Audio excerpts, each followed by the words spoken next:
بسم الله الرحمن الرحيم. ألف لام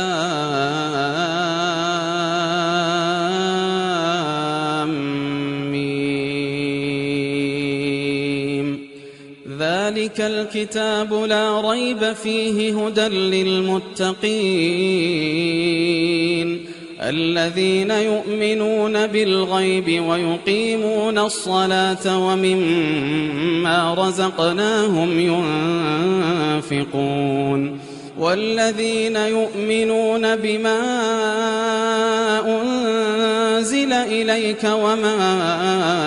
أنزل من قبلك وبالآخرة هم يوقنون أولئك على هدى من ربهم وأولئك هم المفلحون. إن الذين كفروا سواء عليهم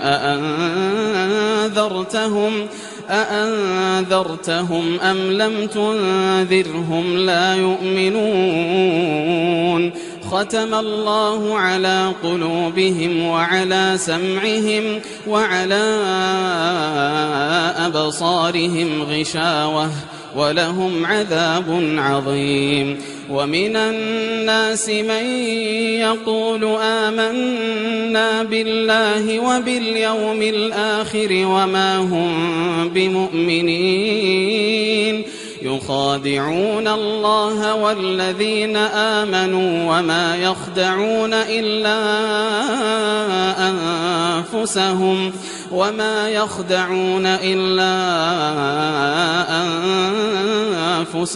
وما يشعرون. في قلوبهم مرض فزادهم الله مرضا ولهم عذاب أليم بما كانوا يكذبون. وإذا قيل لهم لا تفسدوا في الأرض قالوا إنما نحن مصلحون ألا إنهم هم المفسدون ولكن لا يشعرون. وإذا قيل لهم آمنوا كما آمن الناس قالوا أنؤمن كما آمن السفهاء ألا إنهم هم السفهاء ولكن لا يعلمون. وإذا لقوا الذين آمنوا قالوا آمنا وإذا خلوا إلى شياطينهم قالوا إنا معكم إنما نحن مستهزئون. الله يستهزئ بهم ويمدهم في طغيانهم يعمهون. أولئك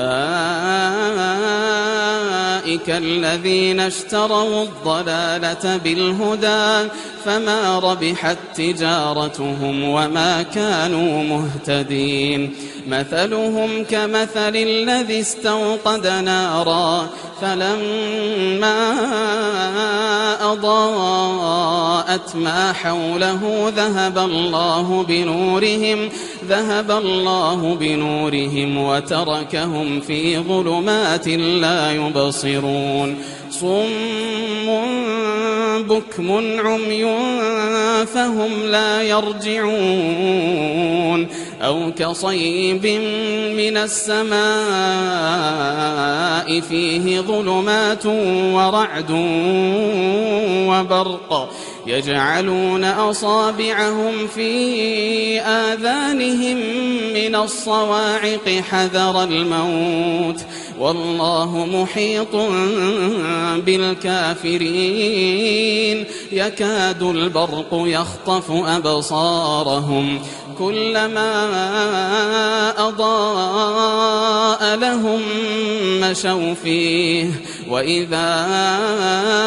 أظلم عليهم قاموا ولو شاء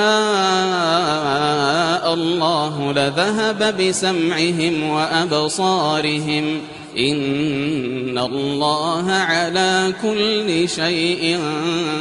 قدير. يا أيها الناس اعبدوا ربكم الذي خلقكم والذين من قبلكم لعلكم تتقون. الذي جعل لكم الأرض فراشا والسماء بناء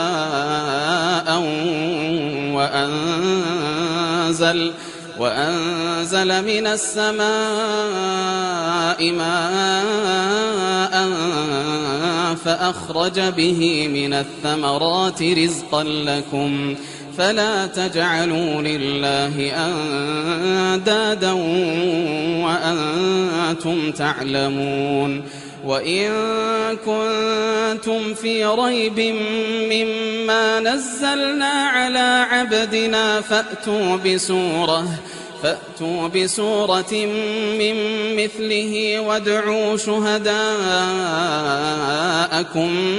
من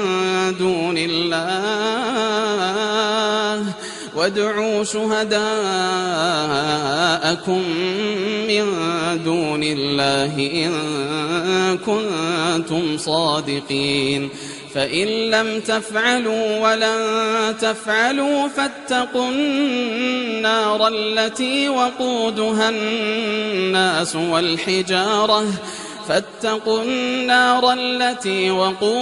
الناس والحجارة أعدت للكافرين.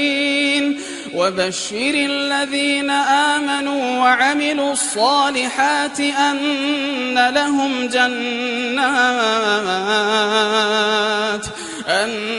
لهم جنات تجري من تحتها الأنهار كلما رزقوا منها من ثمرة رزقا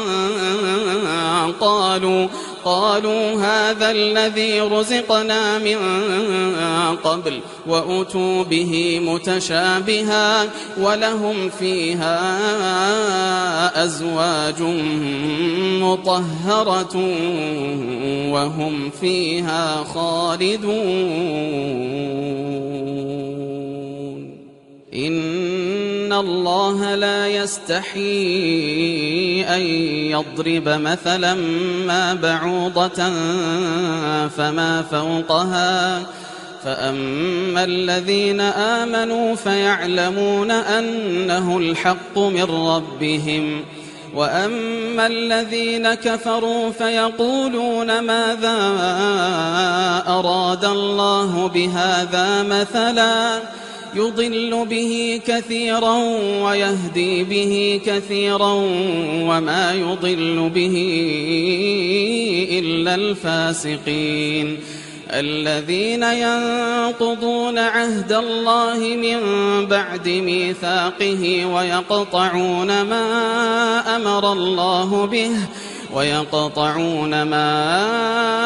أمر الله به أن يوصل ويفسدون في الأرض أولئك هم الخاسرون. كيف تكفرون بالله وكنتم أمواتا فأحياكم ثم يميتكم ثم يحييكم ثم إليه ترجعون. هو الذي خلق لكم ما في الأرض جميعا ثم استوى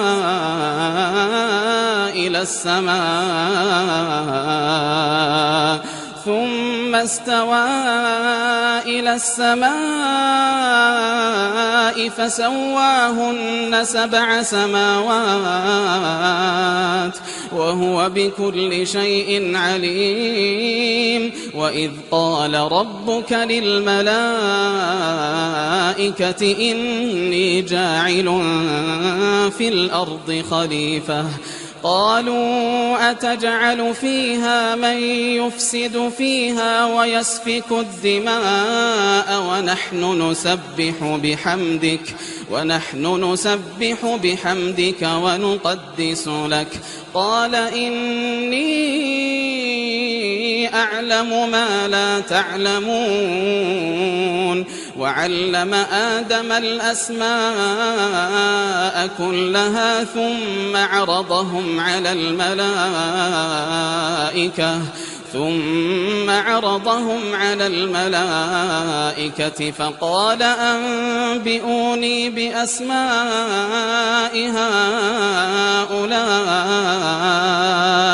فقال أنبئوني بأسماء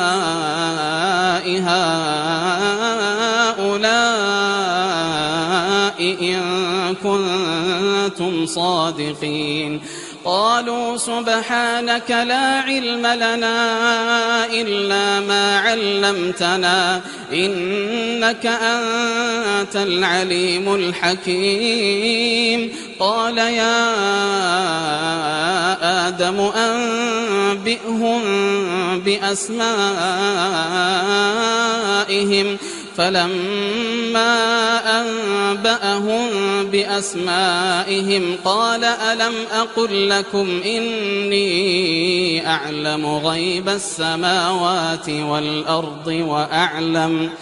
وأعلم ما تبدون وما كنتم تكتمون وإذ قلنا للملائكة اسجدوا لآدم فسجدوا إلا إبليس أبى واستكبر وكان من الكافرين وقلنا يا آدم اسكن أنت وزوجك الجنة وكلا منها رغدا حيث شئتما ولا تقربا هذه الشجرة فتكونا من الظالمين فأزلهما الشيطان عنها فأخرجهما مما كانا فيه وقلنا اهبطوا بعضكم لبعض عدو ولكم في الأرض مستقر ومتاع إلى حين فتلقى آدم من ربه كلمات فتاب عليه إنه هو التواب الرحيم قلنا اهبطوا منها جميعا فإما يأتينكم مني هدى فمن تبع هداي فلا خوف عليهم ولا هم يحزنون والذين كفروا وكذبوا بآياتنا أولئك أصحاب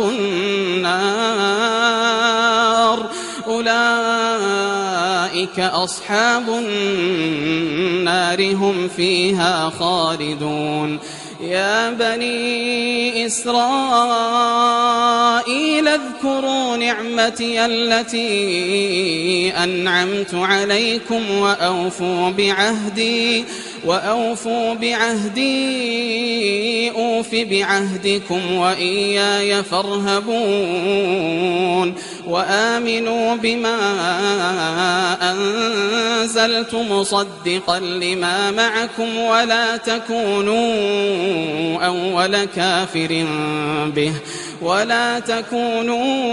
أول كافر به ولا تشتروا بآياتي ثمنا قليلا وإياي فاتقون ولا تلبسوا الحق بالباطل وتكتموا الحق وأنتم تعلمون وأقيموا الصلاة وآتوا الزكاة واركعوا مع الراكعين أتأمرون الناس بالبر وتنسون أنفسكم وأنتم تتلون الكتاب أفلا تعقلون واستعينوا بالصبر والصلاة وإنها لكبيرة إلا على الخاشعين الذين يظنون أنهم ملاقو ربهم وأنهم إليه راجعون يا بني إسرائيل اذكروا نعمتي التي أنعمت عليكم وأني فضلتكم على العالمين واتقوا يوما لا تجزي نفس عن نفس شيئا ولا يقبل منها شفاعة ولا يؤخذ منها عدل ولا هم ينصرون وإذ نجيناكم من آل فرعون يسومونكم سوء العذاب يذبحون أبناءكم ويستحيون نساءكم وفي ذلكم بلاء من ربكم عظيم وإذ فرقنا بكم البحر فأنجيناكم وأغرقنا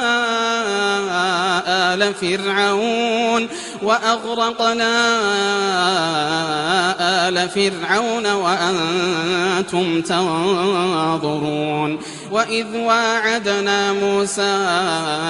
40 ليلة ثم اتخذتم العجل من بعده وأنتم ظالمون ثم عفونا عنكم من بعد ذلك لعلكم تشكرون وإذ آتينا موسى الكتاب والفرقان لعلكم تهتدون وإذ قال موسى لقومه يا قوم إنكم ظلمتم أنفسكم باتخاذكم العجل فتوبوا إلى بارئكم فاقتلوا أنفسكم ذلكم خير لكم عند بارئكم فتاب عليكم إنه هو التواب الرحيم وإذ قلتم يا موسى لن نؤمن لك حتى نرى الله جهرة فأخذتكم الصاعقة وأنتم تنظرون ثم بعثناكم من بعد موتكم لعلكم تشكرون وظللنا عليكم الغمام وأنزلنا عليكم المن والسلوى كلوا من طيبات ما رزقناكم وما ظلمونا ولكن كانوا أنفسهم يظلمون وإذ قلنا ادخلوا هذه القرية فكلوا منها حيث شئتم رغدا وادخلوا الباب سجدا وقولوا حطة نغفر لكم خطاياكم وسنزيد المحسنين فبدل الذين ظلموا قولا غير الذي قيل لهم فأنزلنا على الذين ظلموا رجزا من السماء بما كانوا يفسقون وإذ استسقى موسى لقومه فقلنا اضرب بعصاك الحجر فانفجرت منه 12 عينا قد علم كل أناس مشربهم كلوا واشربوا من رزق الله ولا تعثوا في الأرض مفسدين وإذ قلتم يا موسى لن نصبر على طعام واحد فادع لنا ربك يخرج لنا مما تنبت الأرض من بقلها وقثائها وفومها وعدسها وبصلها قال أتستبدلون الذي هو أدنى بالذي هو خير اهبطوا مصرا فإن لكم ما سألتم وضربت عليهم الذلة والمسكنة وباءوا بغضب من الله ذلك بأنهم كانوا يكفرون بآيات الله ويقتلون النبيين بغير الحق ذلك بما عصوا وكانوا يعتدون إن الذين آمنوا والذين هادوا والنصارى والصابئين من آمن بالله واليوم الآخر وعمل صالحا فلهم أجرهم عند ربهم ولا خوف عليهم ولا هم يحزنون وإذ أخذنا ميثاقكم ورفعنا فوقكم الطور خذوا ما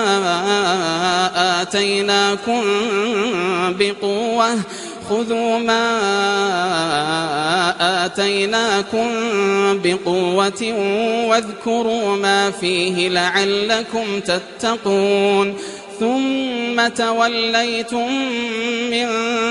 بعد ذلك فلولا فضل الله عليكم ورحمته لكنتم من الخاسرين ولقد علمتم الذين اعتدوا منكم في السبت فقلنا لهم كونوا قردة خاسئين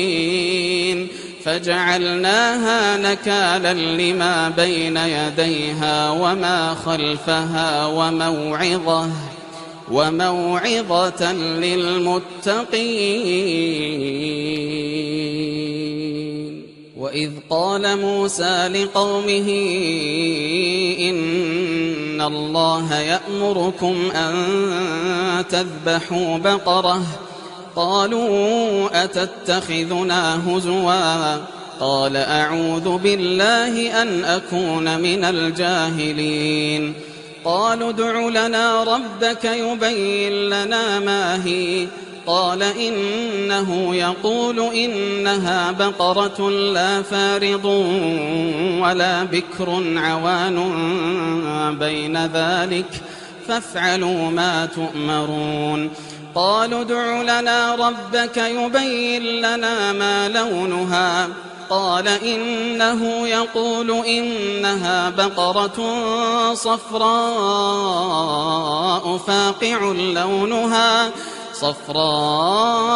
فاقع لونها تسر الناظرين قالوا ادع لنا ربك يبين لنا ما هي إن البقرة شابه علينا وإنا إن شاء الله لمهتدون قال إنه يقول إنها بقرة لا ذلول تثير الأرض ولا تسقي الحرث مسلمة لا شية فيها قالوا الآن جئت بالحق فذبحوها وما كادوا يفعلون وإذ قتلتم نفسا فادارأتم فيها والله مخرج ما كنتم تكتمون فقلنا اضربوه ببعضها كذلك يحيي الله الموتى ويريكم آياته لعلكم تعقلون ثم قست قلوبكم من بعد ذلك فهي كالحجارة أو أشد قسوة وإن من الحجارة لما يتفجر منه الأنهار وإن منها لما يشقق فيخرج منه الماء وإن منها لما يهبط من خشية الله وإن منها لما يهبط من خشية الله وما الله بغافل عما تعملون أفتطمعون أن يؤمنوا لكم وقد كان فريق منهم يسمعون كلام الله ثم يحرفونه من بعد ما عقلوه وهم يعلمون وإذا لقوا الذين آمنوا قالوا آمنا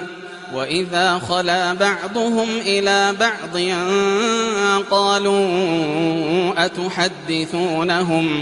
قالوا أتحدثونهم بما فتح الله عليكم ليحاجوكم به عند ربكم أفلا تعقلون أولا يعلمون أن الله يعلم ما يسرون وما يعلنون ومنهم أميون لا يعلمون الكتاب إلا أماني وإن هم إلا يظنون فويل للذين يكتبون الكتاب بأيديهم ثم يقولون هذا من عند الله ليشتروا به ثمنا قليلا فويل لهم مما كتبت أيديهم وويل لهم مما يكسبون وقالوا لن تمسنا النار إلا أياما معدودة قل أتخذتم عند الله عهدا فلن يخلف الله عهده أم تقولون على الله ما لا تعلمون بلى من كسب سيئة وأحاطت به خطيئته فأولئك أصحاب النار هم فيها خالدون والذين آمنوا وعملوا الصالحات أولئك أصحاب الجنة هم فيها خالدون وإذ أخذنا ميثاق بني إسرائيل لا تعبدون إلا الله وبالوالدين إحسانا وذي القربى واليتامى والمساكين وقولوا للناس حسنا وأقيموا الصلاة وآتوا الزكاة ثم توليتم إلا قليلا منكم وأنتم معرضون وإذ أخذنا ميثاقكم لا تسفكون دماءكم ولا تخرجون أنفسكم من دياركم ثم أقررتم وأنتم تشهدون ثم أنتم هؤلاء تقتلون أنفسكم وتخرجون فريقا منكم من ديارهم تظاهرون عليهم بالإثم والعدوان وإن يأتوكم أسارى تفادوهم وهو محرم عليكم إخراجهم أفتؤمنون ببعض الكتاب وتكفرون ببعض فما جزاء من يفعل ذلك منكم إلا خزي في الحياة الدنيا ويوم القيامة يردون إلى أشد العذاب وما الله بغافل عما تعملون أولئك الذين اشتروا الحياة الدنيا بالآخرة فلا يخفف عنهم العذاب ولا هم ينصرون ولقد آتينا موسى الكتاب وقفينا من بعده بالرسل وآتينا عيسى ابن مريم البينات وأيدناه بروح القدس أفكلما جاءكم رسول بما لا تهوى أنفسكم استكبرتم ففريقا كذبتم وفريقا تقتلون وقالوا قلوبنا غلف بل لعنهم الله بكفرهم فقليلا ما يؤمنون ولما جاءهم كتاب من عند الله مصدق لما معهم وكانوا من قبل يستفتحون على الذين كفروا فلما جاءهم ما عرفوا كفروا به فلعنة الله على الكافرين بئس ما اشتروا به أنفسهم أن يكفروا بما أنزل الله بغيا أن ينزل الله من فضله على من يشاء من عباده فباءوا بغضب على غضب وللكافرين عذاب مهين وإذا قيل لهم آمنوا بما أنزل الله قالوا نؤمن بما أنزل علينا ويكفرون بما وراءه وهو الحق مصدقا لما معهم قل فلم تقتلون أنبياء الله من قبل إن كنتم مؤمنين ولقد جاءكم موسى بالبينات ثم اتخذتم العجل من بعده وأنتم ظالمون وإذ أخذنا ميثاقكم ورفعنا فوقكم الطور خذوا ما آتيناكم بقوة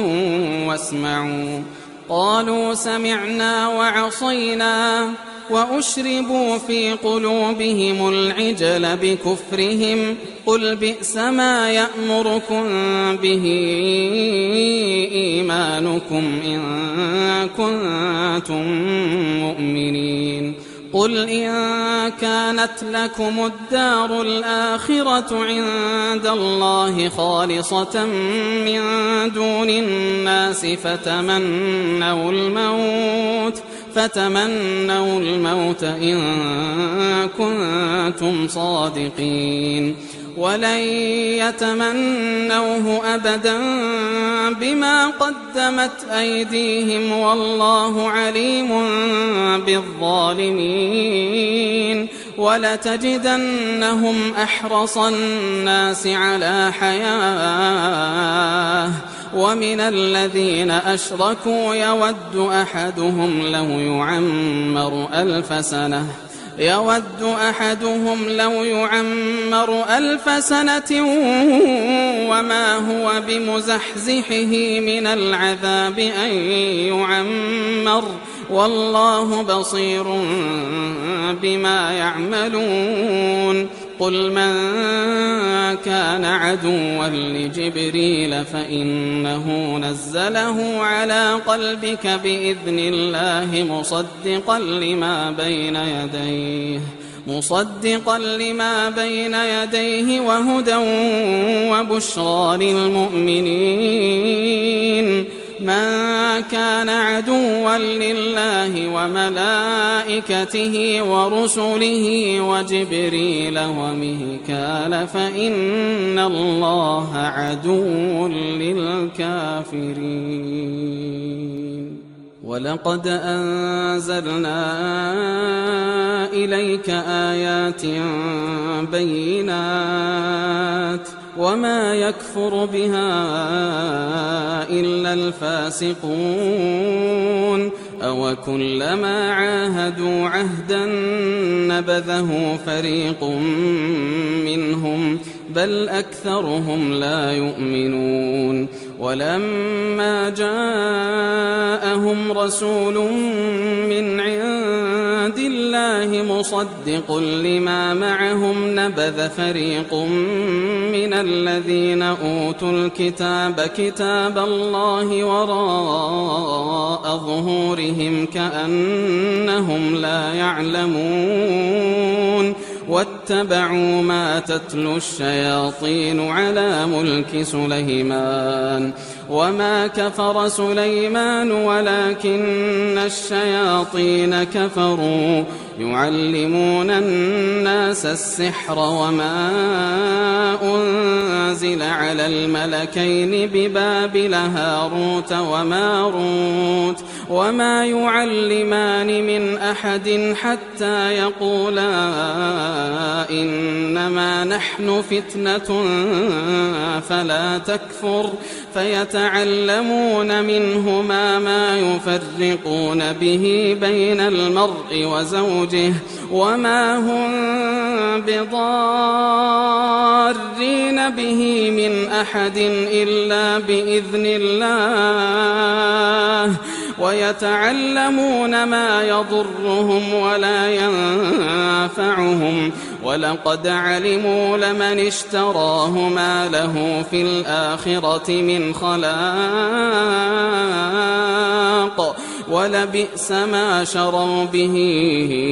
أنفسهم لو كانوا يعلمون. ولو أنهم آمنوا واتقوا لمثوبة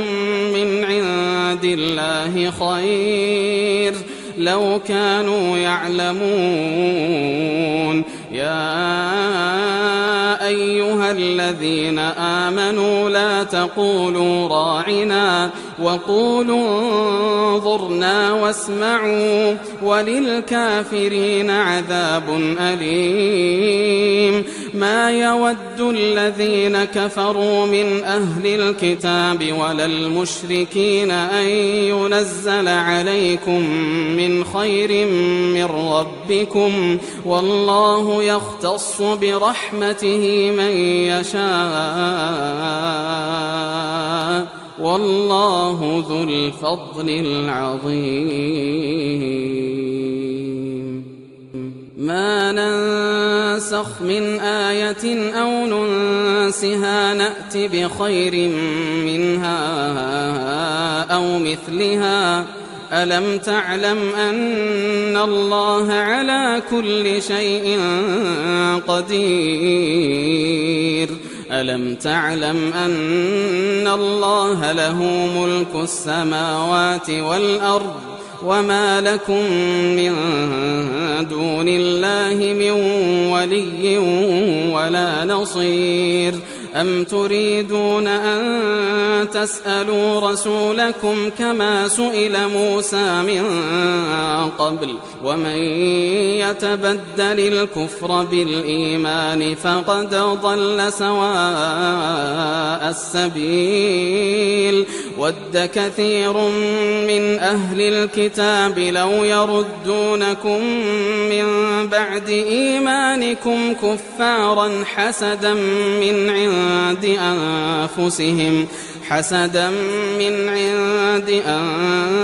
أنفسهم من بعد ما تبين لهم الحق فاعفوا واصفحوا حتى يأتي الله بأمره إن الله على كل شيء قدير. وأقيموا الصلاة وآتوا الزكاة وما تقدموا لأنفسكم من خير تجدوه عند الله إن الله بما تعملون بصير. وقالوا لن يدخل الجنة إلا من كان هودا أو نصارى تلك أمانيهم قل هاتوا برهانكم إن كنتم صادقين بلى من أسلم وجهه لله وهو محسن فله أجره عند ربه ولا خوف عليهم ولا هم يحزنون. وقالت اليهود ليست النصارى على شيء وقالت النصارى ليست اليهود على شيء وهم يتلون الكتاب كذلك قال الذين لا يعلمون مثل قولهم فالله يحكم بينهم يوم القيامة فيما كانوا فيه يختلفون. ومن أظلم ممن منع مساجد الله أن يذكر فيها اسمه وسعى في خرابها أولئك ما كان لهم أن يدخلوها إلا خائفين لهم في الدنيا خزي ولهم في الآخرة عذاب عظيم. ولله المشرق والمغرب فأينما تولوا فثم وجه الله إن الله واسع عليم. وقالوا اتخذ الله ولدا سبحانه بل له ما في السماوات والأرض كل له قانتون بديع السماوات والأرض وإذا قضى أمرا فإنما يقول له كن فيكون. وقال الذين لا يعلمون لولا يكلمنا الله أو تأتينا آية كذلك قال الذين من قبلهم مثل قولهم تشابهت قلوبهم قد بينا الآيات لقوم يوقنون إنا أرسلناك بالحق بشيرا ونذيرا ولا تسأل عن أصحاب الجحيم. ولن ترضى عنك اليهود ولا النصارى حتى تتبع ملتهم قل إن هدى الله هو الهدى ولئن اتبعت أهواءهم بعد الذي جاءك من العلم ما لك من الله من ولي ولا نصير. الذين آتيناهم الكتاب يتلونه حق تلاوته أولئك يؤمنون به ومن يكفر به فأولئك هم الخاسرون. يا بني إسرائيل اذكروا نعمتي التي أنعمت عليكم وأني فضلتكم على العالمين واتقوا يوما لا تجزي نفس عن نفس شيئا ولا يقبل منها عدل ولا تنفعها شفاعة ولا هم ينصرون. وإذ ابتلى إبراهيم ربه بكلمات فأتمهن قال إني جاعلك للناس إماما قال ومن ذريتي قال لا ينال عهد الظالمين وإذ جعلنا البيت مثابة للناس وأمنا واتخذوا من مقام إبراهيم مصلى وعهدنا إلى إبراهيم وإسماعيل أن طهرا بيتي للطائفين والعاكفين والركع السجود وإذ قال إبراهيم رب اجعل هذا بلدا آمنا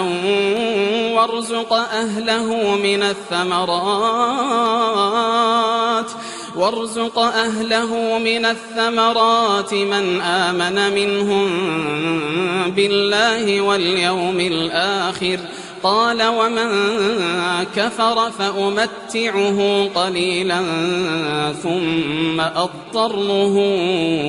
إلى عذاب النار وبئس المصير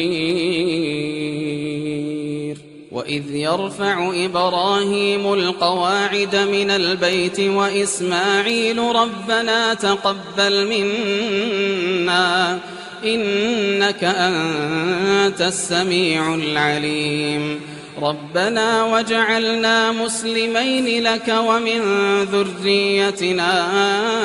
أمة مسلمة لك وأرنا مناسكنا وتب علينا إنك أنت التواب الرحيم ربنا وابعث فيهم رسولا منهم يتلو عليهم آياتك ويعلمهم الكتاب والحكمة ويزكيهم إنك أنت العزيز الحكيم ومن يرغب عن ملة إبراهيم إلا من سفه نفسه ولقد اصطفيناه في الدنيا وإنه في الآخرة لمن الصالحين إذ قال له ربه أسلم قال أسلمت لرب العالمين ووصى بها إبراهيم بنيه ويعقوب يا بني إن الله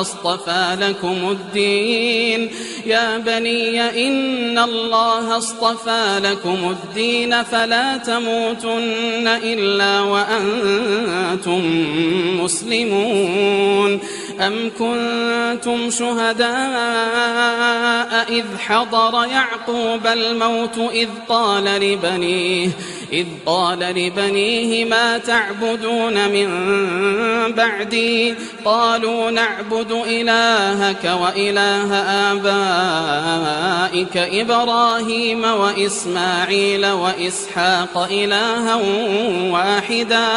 إلها واحدا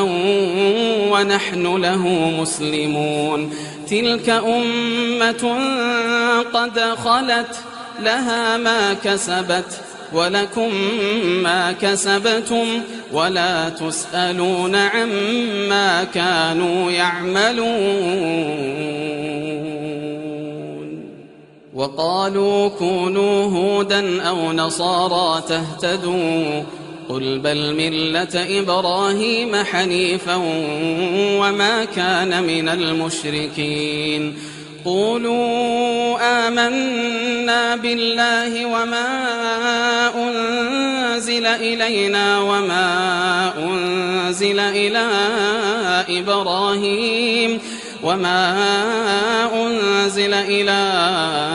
إبراهيم وإسماعيل وإسحاق ويعقوب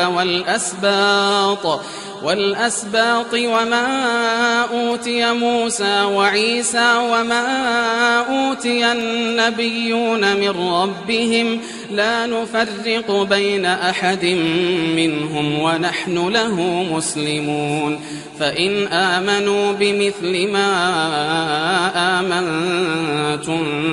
به فقد اهتدوا وإن تولوا فإنما هم في شقاق فسيكفيكهم الله وهو السميع العليم صبغة الله ومن أحسن من الله صبغة ونحن له عابدون قل أتحاجوننا في الله وهو ربنا وربكم ولنا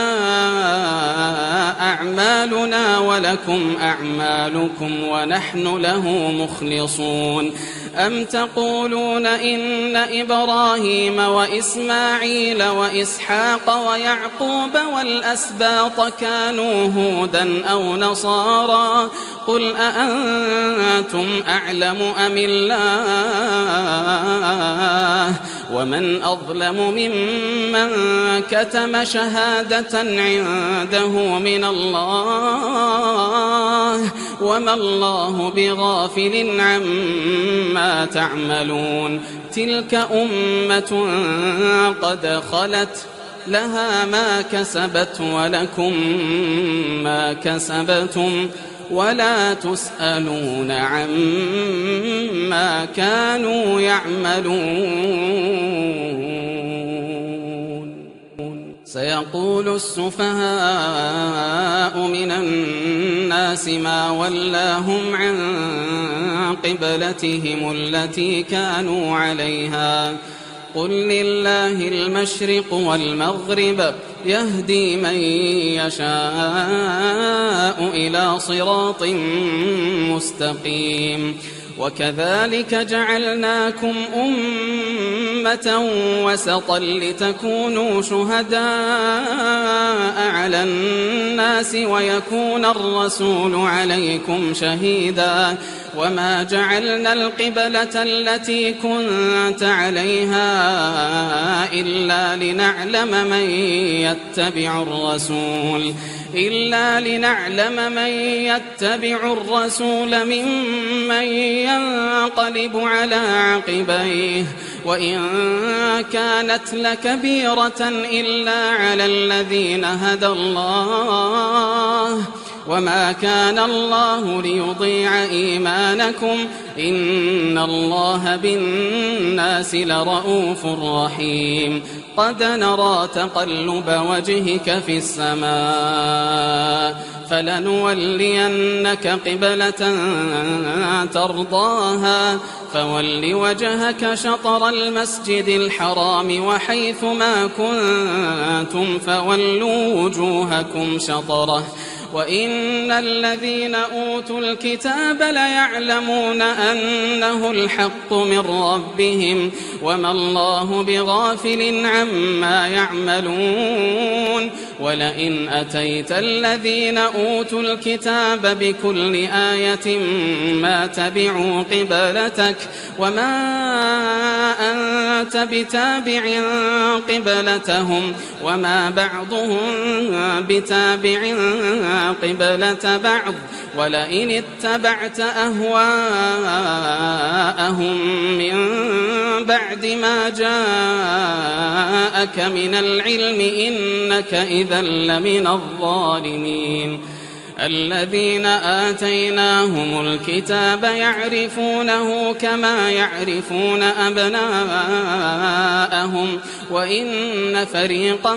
منهم ليكتمون الحق وهم يعلمون الحق من ربك فلا تكونن من الممترين ولكل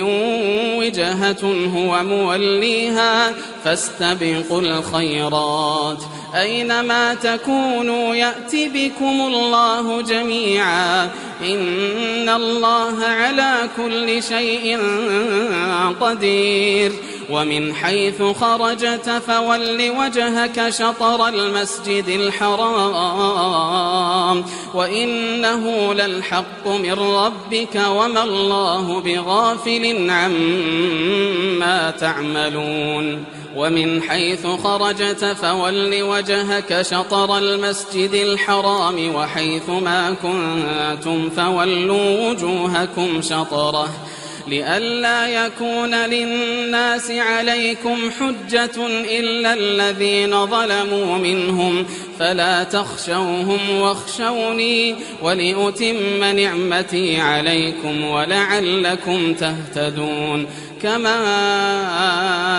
أرسلنا فيكم رسولا منكم يتلو عليكم آياتنا ويزكيكم ويعلمكم الكتاب والحكمة ويعلمكم ما لم تكونوا تعلمون فاذكروني أذكركم واشكروا لي ولا تكفرون يا أيها الذين آمنوا استعينوا بالصبر والصلاة إن الله مع الصابرين ولا تقولوا لمن يقتل في سبيل الله أموات بل أحياء ولكن لا تشعرون ولنبلونكم بشيء من الخوف والجوع ونقص من الأموال والأنفس والثمرات وبشر الصابرين الذين إذا أصابتهم مصيبة قالوا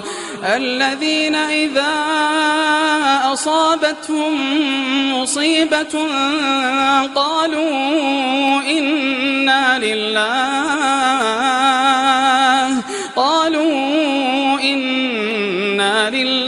وإنا إليه راجعون أولئك عليهم صلوات من ربهم ورحمة وأولئك هم المهتدون إن الصفا والمروة من شعائر الله فمن حج البيت أو اعتمر فلا جناح عليه أن يطوف بهما ومن تطوع خيرا فإن الله شاكر عليم إن الذين يكتمون ما أنزلنا من البينات والهدى من بعد ما بيناه للناس في الكتاب أولئك يلعنهم الله ويلعنهم اللاعنون إلا الذين تابوا وأصلحوا وبينوا فأولئك أتوب عليهم وأنا التواب الرحيم إن الذين كفروا وماتوا وهم كفار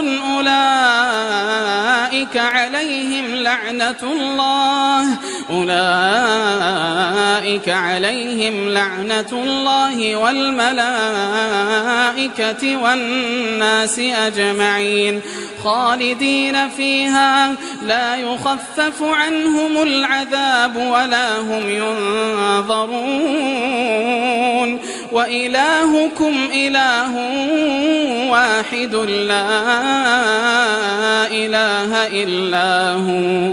لا إله إلا هو الرحمن الرحيم إن إن في خلق السماوات والأرض واختلاف الليل والنهار والفلك التي تجري في البحر بما ينفع الناس وما أنزل الله من السماء من ماء فأحيا به الأرض بعد موتها وبث فيها من كل دابة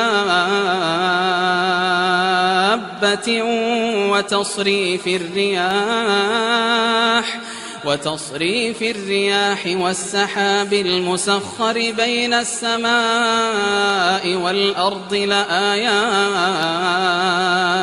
لآيات لقوم يعقلون ومن الناس من يتخذ من دون الله أندادا يحبونهم كحب الله والذين آمنوا أشد حبا لله ولو يرى الذين ظلموا إذ يرون العذاب أن القوة لله جميعا وأن الله شديد العذاب إذ تبرأ الذين اتبعوا من الذين اتبعوا ورأوا العذاب وتقطعت بهم الأسباب وقال الذين اتبعوا لو أن لنا كرة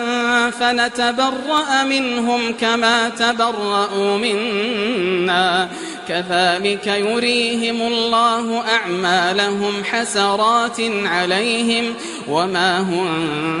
بخارجين من النار يا أيها الناس كلوا مما في الأرض حلالا طيبا ولا تتبعوا خطوات الشيطان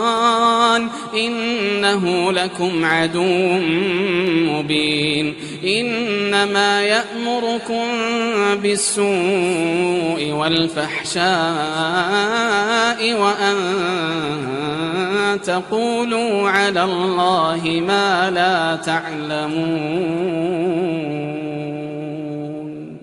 وإذا قيل لهم اتبعوا ما أنزل الله قالوا بل نتبع ما ألفينا عليه آباءنا أولو كان آباؤهم لا يعقلون شيئا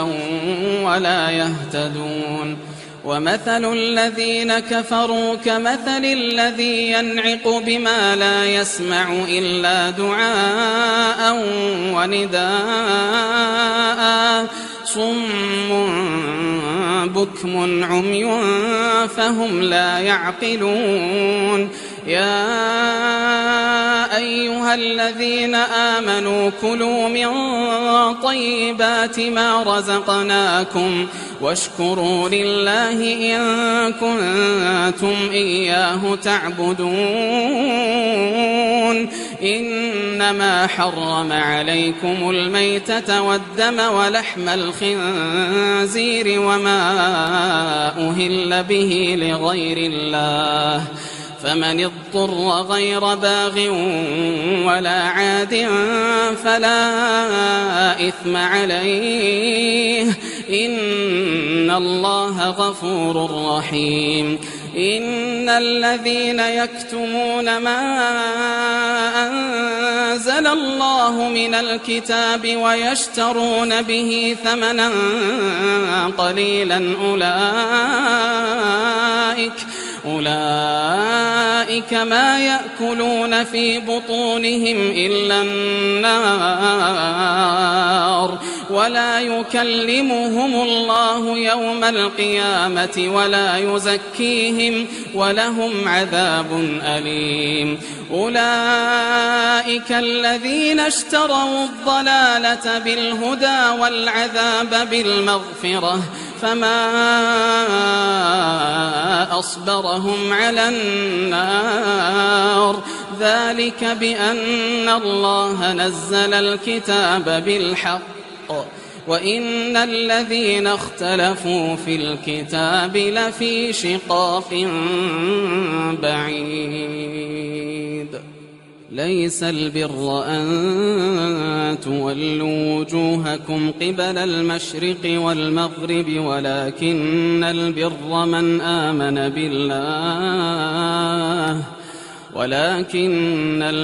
من آمن بالله واليوم الآخر والملائكة والكتاب والنبيين وآتى المال على حبه ذوي القربى واليتامى والمساكين وابن السبيل والسائلين وفي الرقاب وأقام الصلاة وآتى الزكاة والموفون بعهدهم إذا عاهدوا والصابرين في البأساء والضراء وحين البأس أولئك الذين صدقوا وأولئك هم المتقون يا أيها الذين آمنوا كتب عليكم القصاص في القتلى الحر بالحر والعبد بالعبد والأنثى بالأنثى فمن عفي له من أخيه شيء فاتباع بالمعروف وأداء إليه بإحسان ذلك تخفيف من ربكم ورحمة فمن اعتدى بعد ذلك فله عذاب أليم ولكم في القصاص حياة يا أولي الألباب لعلكم تتقون كتب عليكم إذا حضر أحدكم الموت إن ترك خيرا الوصية للوالدين والأقربين بالمعروف حقا على المتقين فمن بدله بعدما سمعه فإنما إثمه على الذين يبدلونه إن الله سميع عليم فمن خاف من موص جنفا أو إثما فأصلح بينهم فلا إثم عليه إن الله غفور رحيم يا أيها الذين آمنوا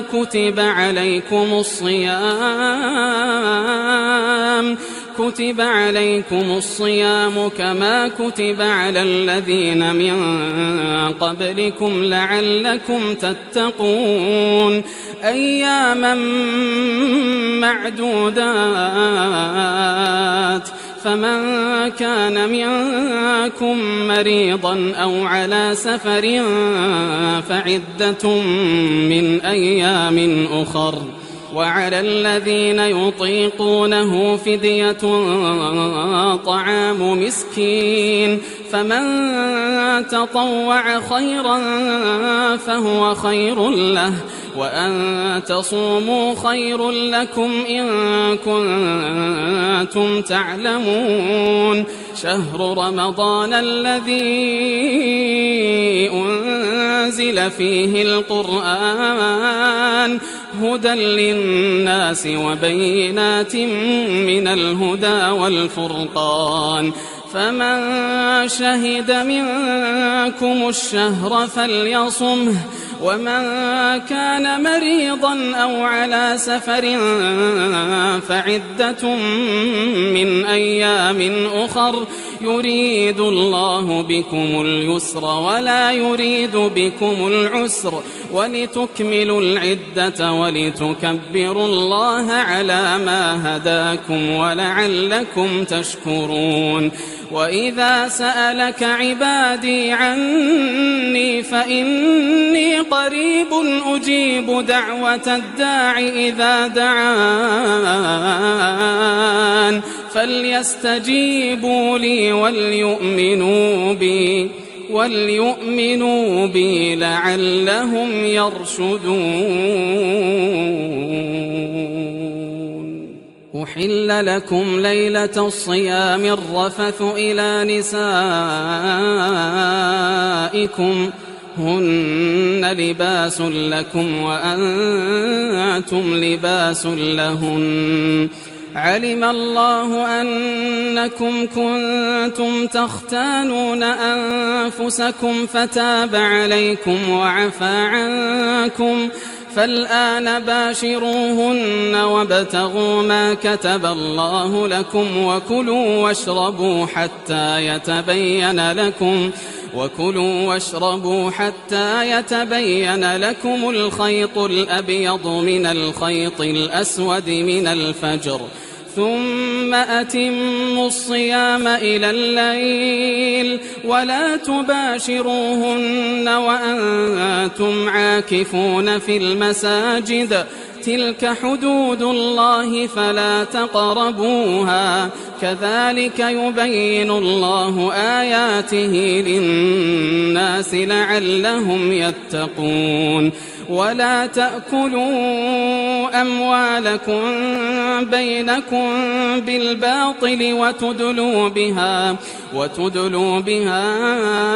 إلى الحكام لتأكلوا فريقا من أموال الناس بالإثم وأنتم تعلمون. يسألونك عن الأهلة قل هي مواقيت للناس والحج وليس البر بأن تأتوا البيوت من ظهورها ولكن البر من اتقى وأتوا البيوت من أبوابها واتقوا الله لعلكم تفلحون. وقاتلوا في سبيل الله الذين يقاتلونكم ولا تعتدوا إن الله لا يحب المعتدين. واقتلوهم حيث ثقفتموهم وأخرجوهم من حيث أخرجوكم والفتنة أشد من القتل ولا تقاتلوهم عند المسجد الحرام حتى يقاتلوكم فيه فإن قاتلوكم فاقتلوهم كذلك جزاء الكافرين. فإن انتهوا فإن الله غفور رحيم. وقاتلوهم حتى لا تكون فتنة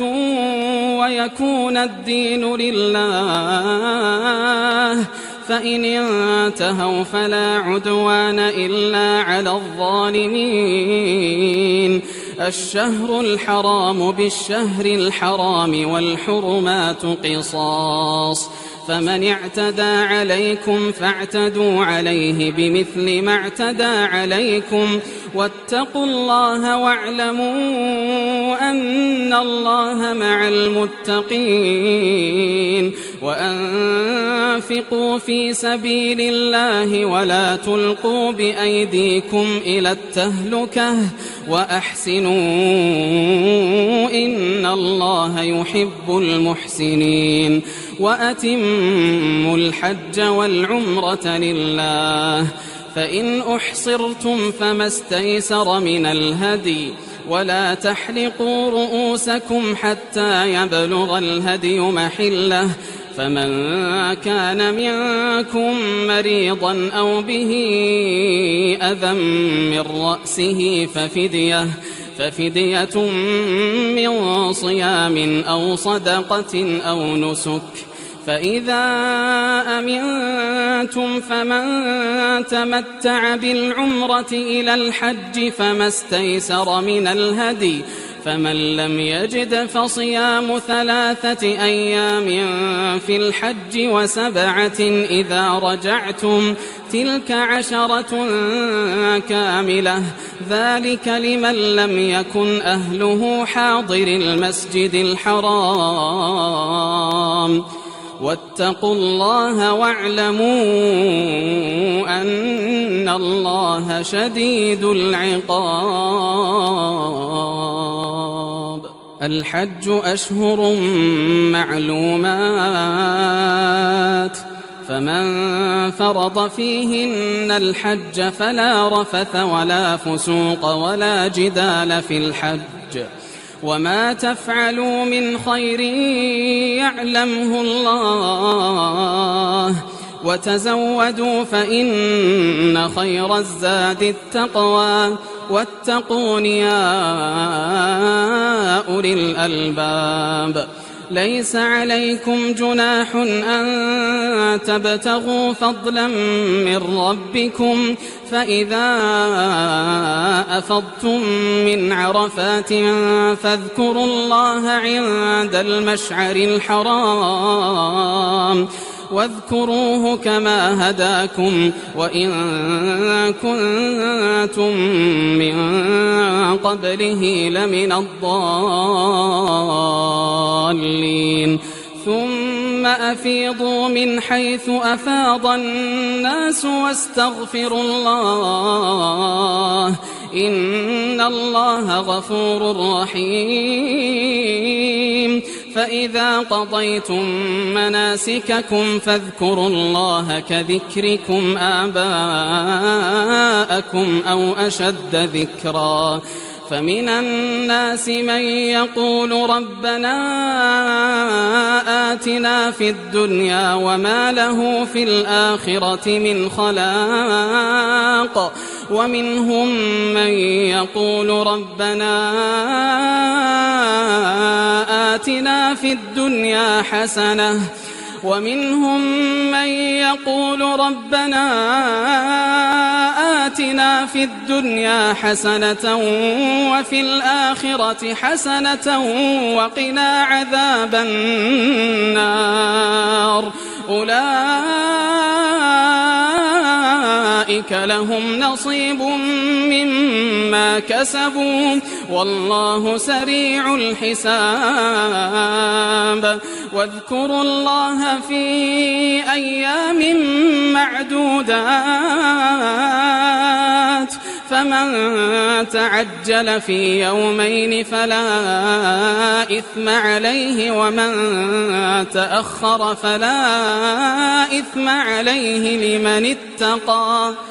واتقوا الله واعلموا أنكم إليه تحشرون. ومن الناس من يعجبك قوله في الحياة الدنيا ويشهد الله على ما في قلبه وهو ألد الخصام، وإذا تولى سعى في الأرض ليفسد فيها ويهلك الحرث والنسل، والله لا يحب الفساد. وإذا قيل له اتق الله أخذته العزة بالإثم، فحسبه جهنم ولبئس المهاد. ومن الناس من يشري نفسه ابتغاء مرضات الله والله رؤوف بالعباد. يا أيها الذين آمنوا ادخلوا في السلم كافة ولا تتبعوا خطوات الشيطان إنه لكم عدو مبين. فإن زللتم من بعد ما جاءتكم البينات فاعلموا أن الله عزيز حكيم. هل ينظرون إلا أن يأتيهم الله في ظلل من الغمام والملائكة وقضي الأمر وإلى الله ترجع الأمور. سل بني إسرائيل كم آتيناهم من آية بينة ومن يبدل نعمة الله من بعد ما جاءته فإن الله شديد العقاب. زين للذين كفروا الحياة الدنيا ويسخرون من الذين آمنوا والذين اتقوا فوقهم يوم القيامة والله يرزق من يشاء بغير حساب. كان الناس أمة واحدة فبعث الله النبيين مبشرين ومنذرين وأنزل معهم الكتاب بالحق ليحكم بين الناس فيما اختلفوا فيه وما اختلف فيه إلا الذين أوتوه من بعد ما جاءتهم البينات بغيا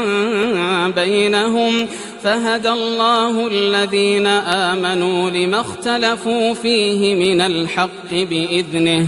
والله يهدي من يشاء إلى صراط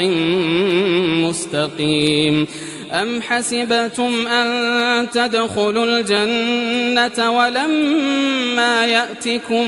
مثل الذين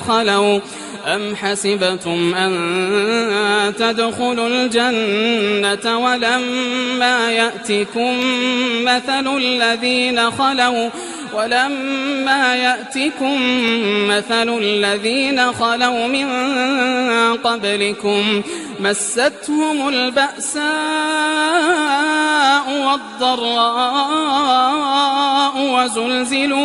وزلزلوا حتى يقول الرسول والذين آمنوا معه متى نصر الله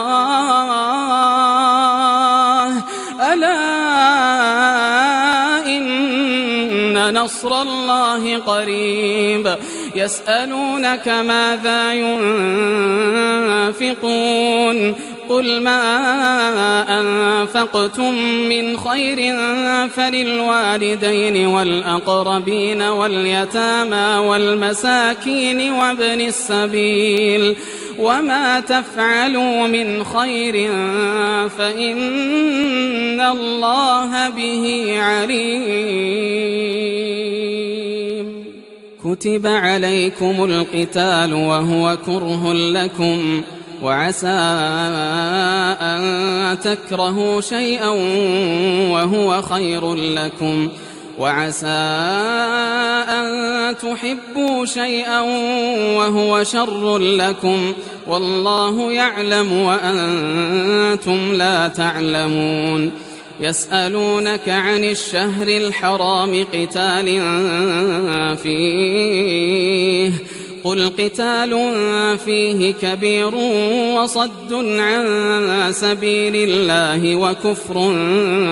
به والمسجد الحرام وإخراج أهله منه أكبر عند الله والفتنة أكبر من القتل ولا يزالون يقاتلونكم حتى يردوكم عن دينكم إن استطاعوا ومن يرتدد منكم عن دينه فيمت وهو كافر فأولئك حبطت أعمالهم في الدنيا والآخرة وأولئك أصحاب النار هم فيها خالدون. إن الذين آمنوا والذين هاجروا وجاهدوا في سبيل الله أولئك يرجون رحمة الله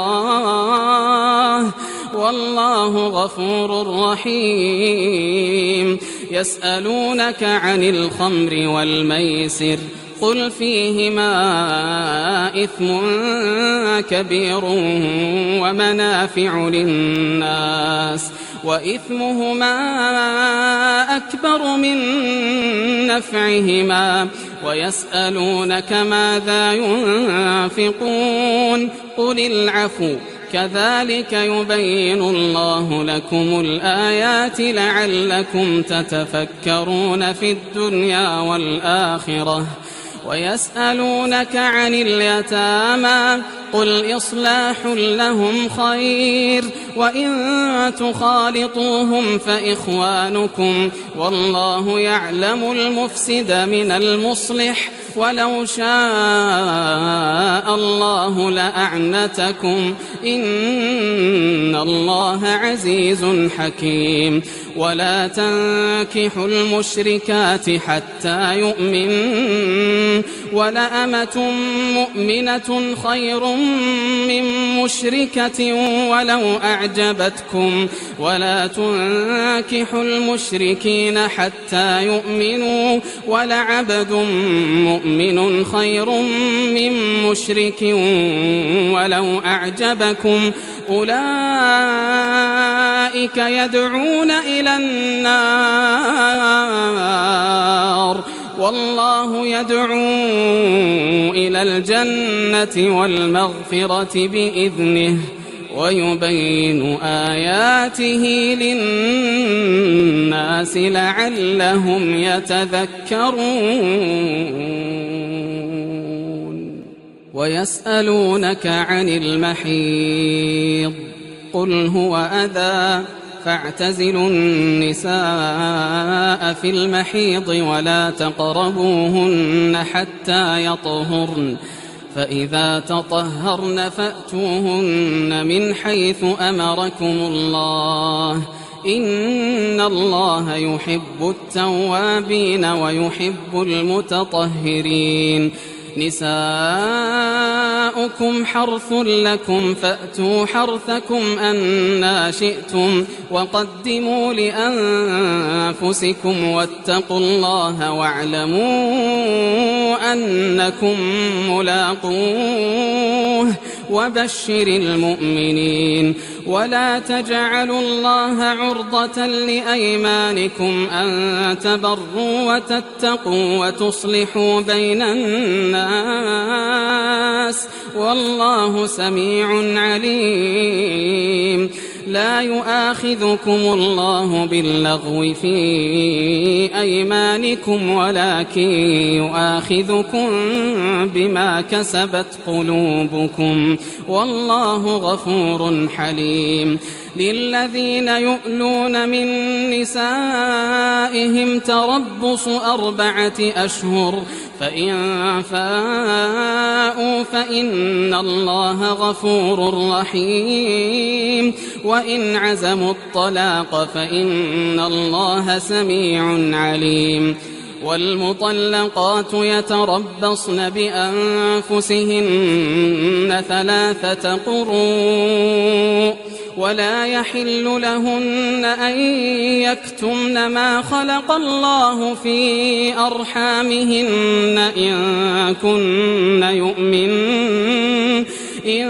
كن يؤمن بالله واليوم الآخر وبعولتهن أحق بردهن في ذلك إن أرادوا إصلاحا ولهن مثل الذي عليهن بالمعروف وللرجال عليهن درجة والله عزيز حكيم الطلاق 2 فإمساك بمعروف أو تسريح بإحسان ولا يحل لكم أن تأخذوا مما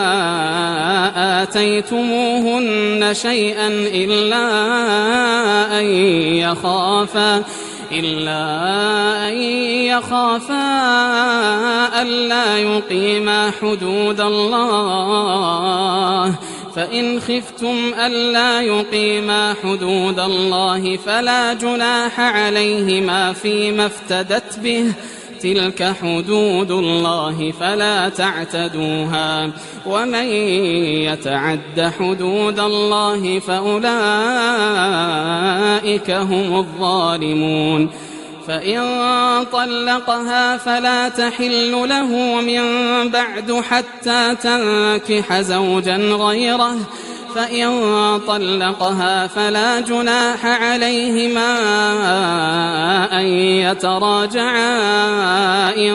ظنا أن يقيما حدود الله، وتلك حدود الله يبينها لقوم يعلمون. وإذا طلقتم النساء فبلغن أجلهن فأمسكوهن بمعروف أو سرحوهن بمعروف، ولا تمسكوهن ضرارا لتعتدوا، ومن يفعل ذلك فقد ظلم نفسه. ولا تتخذوا آيات الله هزوا، واذكروا نعمة الله عليكم وما أنزل عليكم من الكتاب والحكمة يعظكم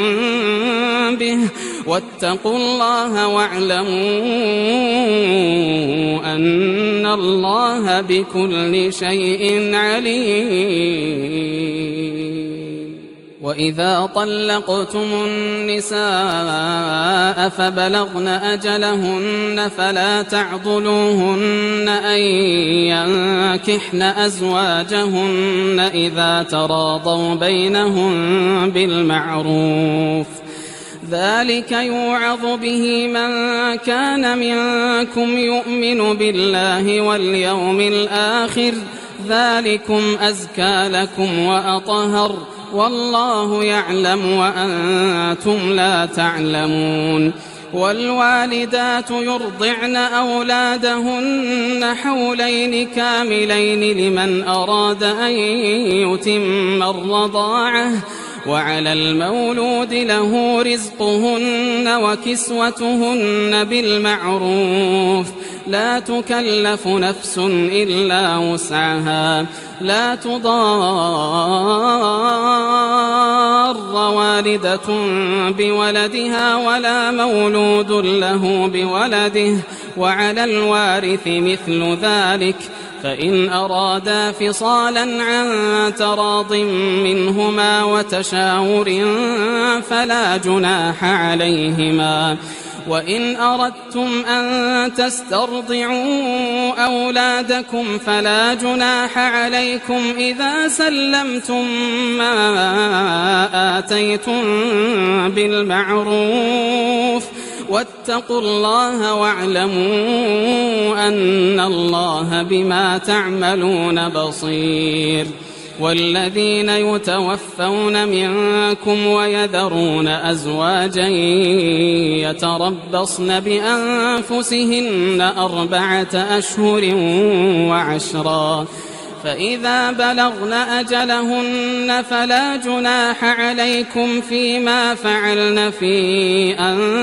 أنفسهن بالمعروف، والله بما تعملون خبير. ولا جناح عليكم فيما عرضتم به من خطبة النساء أو أكننتم في أنفسكم، علم الله أنكم ستذكرونهن ولكن لا تواعدوهن سرا إلا أن تقولوا قولا معروفا، ولا تعزموا عقدة النكاح حتى يبلغ الكتاب أجله، واعلموا أن الله يعلم ما في أنفسكم فاحذروه، واعلموا أن الله غفور حليم. لا جناح عليكم إن طلقتم النساء ما لم تمسوهن أو تفرضوا لهن فريضة، ومتعوهن على الموسع قدره وعلى المقتر قدره متاعا بالمعروف، حقا على المحسنين. وإن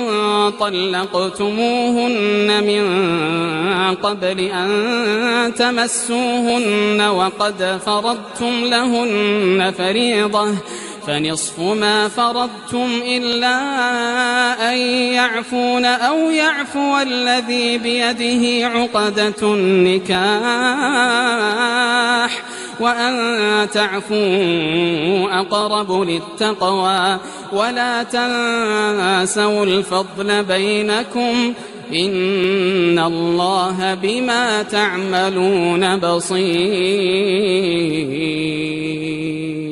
حافظوا على الصلوات والصلاة الوسطى وقوموا لله قانتين فإن خفتم فرجالا أو ركبانا فإذا أمنتم فاذكروا الله كما علمكم ما لم تكونوا تعلمون والذين يتوفون منكم ويذرون أزواجا وصية لأزواجهم متاعا إلى الحول غير إخراج فإن خرجن فلا جناح عليكم فيما فعلن في أنفسهن من معروف والله عزيز حكيم وللمطلقات متاع بالمعروف حقا على المتقين كذلك يبين الله لكم آياته لعلكم تعقلون ألم تر إلى الذين خرجوا من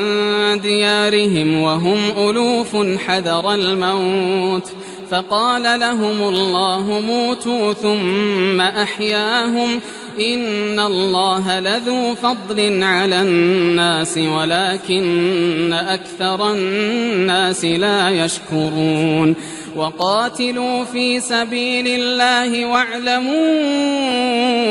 أن الله سميع عليم من ذا الذي يقرض الله قرضا حسنا فيضاعفه له أضعافا كثيرة والله يقبض ويبسط وإليه ترجعون ألم تر إلى الملأ من بني إسرائيل من بعد موسى إذ قالوا لنبي له مبعث لنا ملكا نقاتل في سبيل الله قال هل عسيتم إن كتب عليكم القتال ألا تقاتلوا قالوا وما لنا ألا نقاتل في سبيل الله وقد أخرجنا من ديارنا وأبنائنا فلما كتب عليهم القتال تولوا إلا قليلا منهم والله عليم بالظالمين وقال لهم نبيهم إن الله قد بعث لكم طالوت ملكا قالوا أنى يكون له الملك علينا ونحن أحق بالملك منه ولم يؤت سعة من المال قال إن الله اصطفاه عليكم وزاده بسطة في العلم والجسم والله يؤتي ملكه من يشاء والله واسع عليم وقال لهم نبيهم إن آية ملكه أن يأتيكم التابوت فيه سكينة من ربكم وبقية مما ترك آل موسى وآل هارون تحمله الملائكة إن في ذلك لآية لكم إن كنتم مؤمنين فلما فصل طالوت بالجنود قال إن الله مبتليكم بنهر فمن شرب منه فليس مني ومن لم يطعمه فإنه مني إلا من اغترف غرفة بيده فشربوا منه إلا قليلا منهم فلما جاوزه هو والذين آمنوا معه قالوا لا طاقة لنا اليوم بجالوت وجنوده قال الذين يظنون أنهم ملاقو الله كم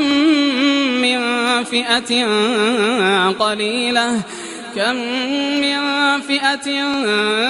قليلة غلبت فئة كثيرة بإذن الله والله مع الصابرين ولما برزوا لجالوت وجنوده قالوا ربنا أفرغ علينا صبرا وثبت أقدامنا وانصرنا على القوم الكافرين فهزموهم بإذن الله وقتل داود جالوت وآتاه الله الملك والحكمة وعلمه مما يشاء ولولا دفع الله الناس بعضهم ببعض لفسدت الأرض ولكن الله ذو فضل على العالمين تلك آيات الله نتلوها عليك بالحق وإنك لمن المرسلين تلك الرسل فضلنا بعضهم على بعض منهم من كلم الله ورفع بعضهم درجات وآتينا عيسى ابن مريم البينات وأيدناه بروح القدس ولو شاء الله ما اقتتل الذين من بعدهم من بعد ما جاءتهم البينات ولكن اختلفوا فمنهم من آمن ومنهم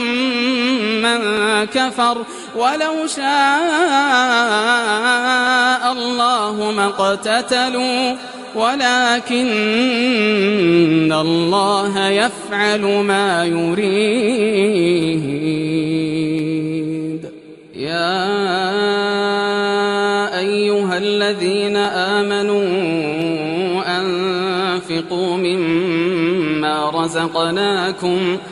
أنفقوا مما رزقناكم من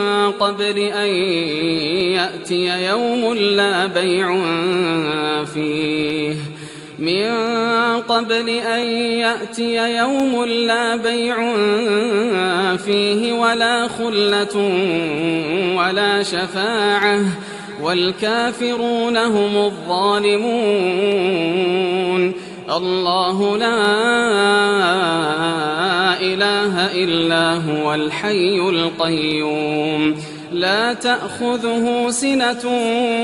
ولا نوم له ما في السماوات وما في الأرض من ذا الذي يشفع عنده إلا بإذنه يعلم ما بين أيديهم وما خلفهم ولا يحيطون بشيء من علمه إلا بما شاء وسع كرسيه السماوات والأرض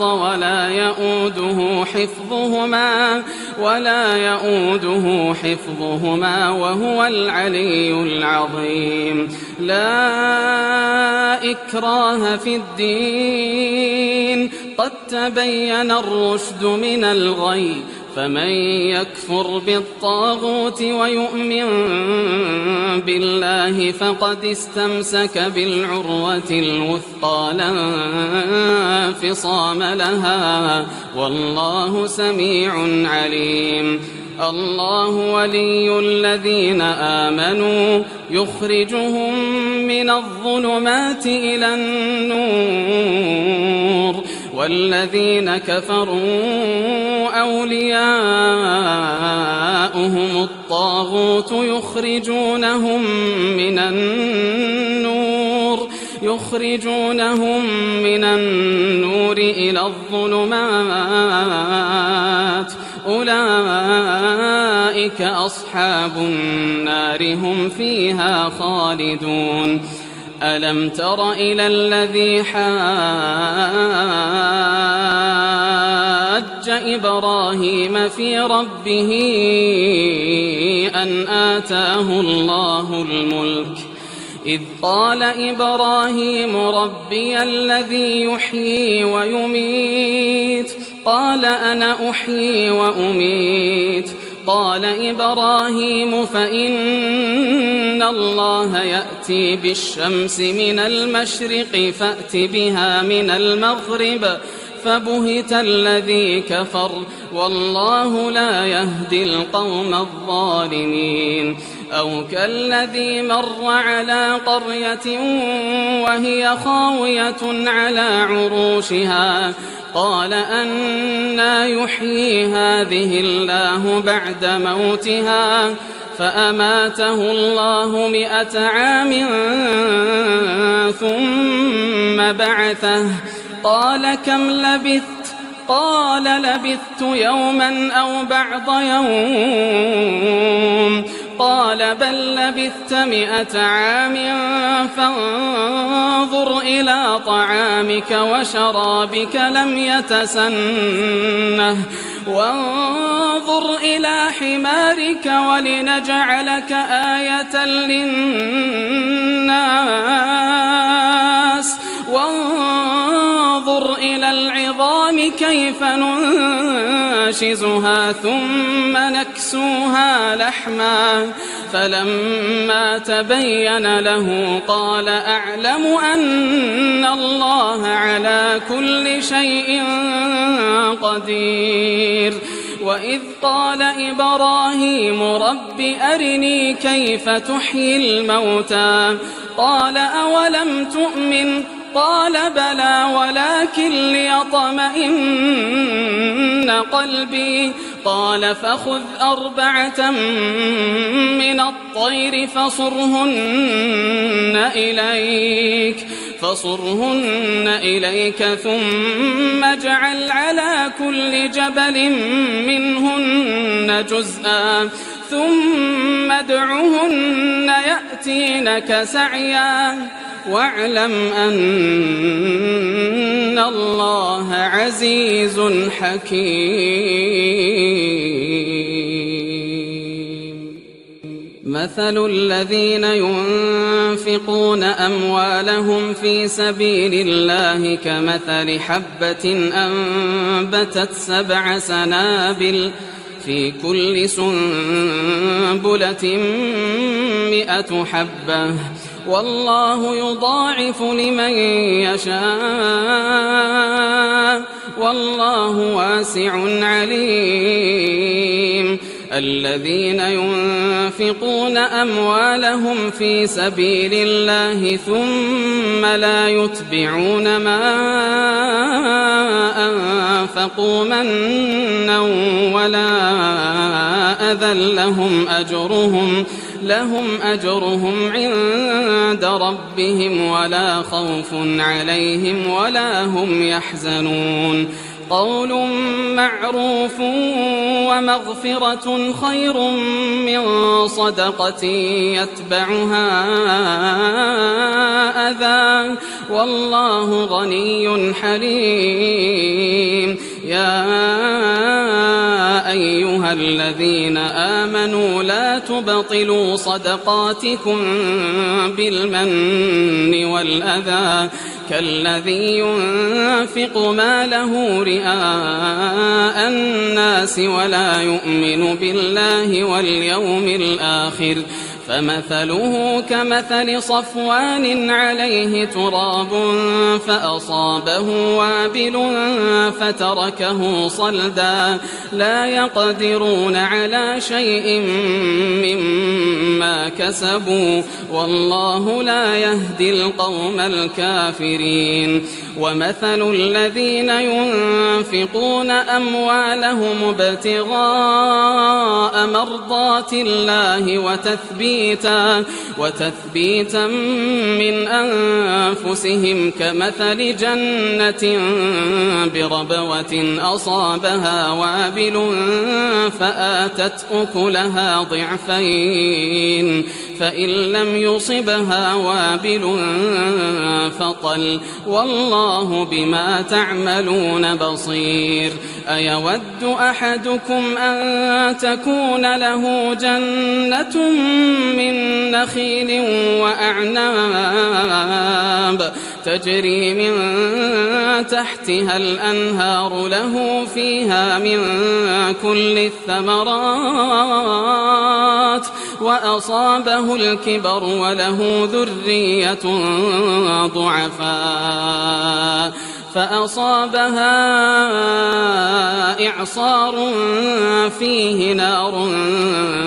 فاحترقت كذلك يبين الله لكم الآيات لعلكم تتفكرون يا أيها الذين آمنوا أنفقوا من طيبات ما كسبتم ومما أخرجنا لكم من الأرض ولا تيمموا الخبيث منه تنفقون ولستم بآخذيه إلا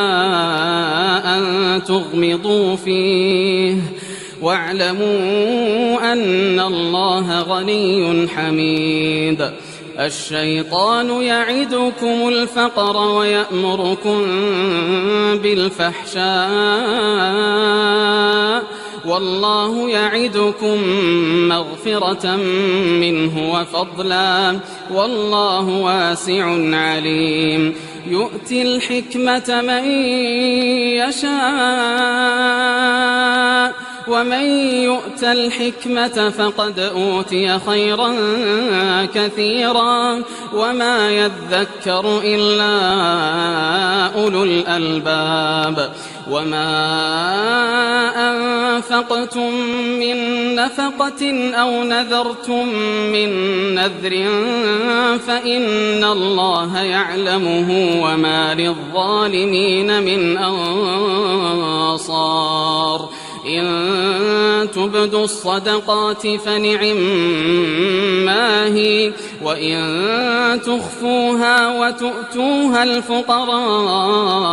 فهو خير لكم ويكفر عنكم من سيئاتكم والله بما تعملون خبير ليس عليك هداهم ولكن الله يهدي من يشاء وما تنفقوا من خير فلأنفسكم وما تنفقون إلا ابتغاء وجه الله وما تنفقوا من خير يوفى إليكم وأنتم لا تظلمون للفقراء الذين أحصروا في سبيل الله لا يستطيعون ضربا في الأرض يحسبهم الجاهل أغنياء من التعفف تعرفهم بسيماهم لا يسألون الناس إلحافا وما تنفقوا من خير فإن الله به عليم الذين ينفقون أموالهم بالليل والنهار سرا سرا وعلانية فلهم أجرهم عند ربهم ولا خوف عليهم ولا هم يحزنون. الذين يأكلون الربا لا يقومون إلا كما يقوم الذي يتخبطه الشيطان من المس، ذلك بأنهم قالوا إنما البيع مثل الربا وأحل الله البيع وحرم الربا. فمن جاءه موعظة من ربه فانتهى فله ما سلف وأمره إلى الله، ومن عاد فأولئك أصحاب النار هم فيها خالدون. يمحق الله الربا ويربي الصدقات والله لا يحب كل كفار أثيم. إن الذين آمنوا وعملوا الصالحات وأقاموا الصلاة وآتوا الزكاة لهم أجرهم عند ربهم ولا خوف عليهم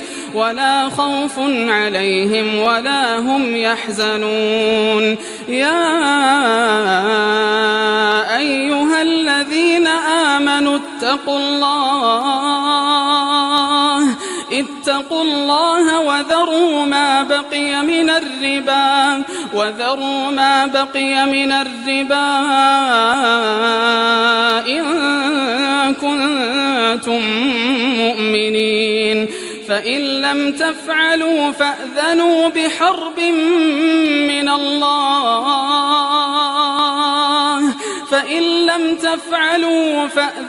بحرب من الله ورسوله، وإن تبتم فلكم رؤوس أموالكم لا تظلمون ولا تظلمون. وإن كان ذو عسرة فنظرة إلى ميسرة وأن تصدقوا خير لكم إن كنتم تعلمون. واتقوا يوما ترجعون فيه إلى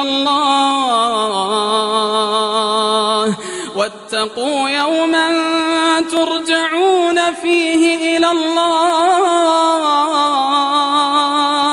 ثم توفى كل